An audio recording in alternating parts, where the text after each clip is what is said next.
Feeling overwhelmed by managing your team's tasks in Asana? Let's untangle that chaos and build a more collaborative workspace together. Today, I'm going to show you how to supercharge your Asana workflow by creating and expanding your teams, inviting new members, and organizing everything for optimal collaboration. First, look to the left sidebar in your Asana workspace. See the Teams section. Click on it. This is where the magic happens. If you don't have a team yet, you'll see a prompt to create one. Click the Create a Team button. If you already have teams, you'll see a list of them. To create a new one, just click the plus icon next to Teams on that left sidebar.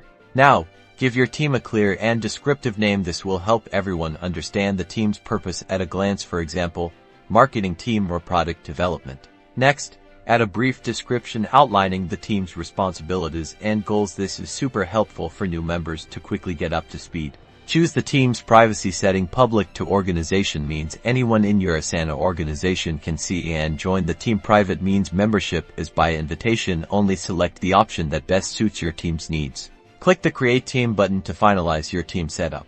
Now, let's add members. Click the Invite People button. You can invite team members by entering their email addresses, one at a time, or pasting a list of emails separated by commas. Asana may also suggest people in your organization based on their roles or existing projects. You can quickly add them from these suggestions. Once your team is set up and members are invited, you can start adding projects to the team. This ensures that all team-related tasks and conversations are centralized and easily accessible. And that's it. By creating well-defined teams in Asana, you'll improve communication, streamline workflows, and boost overall productivity. Now go forth and conquer your projects with your newly organized teams.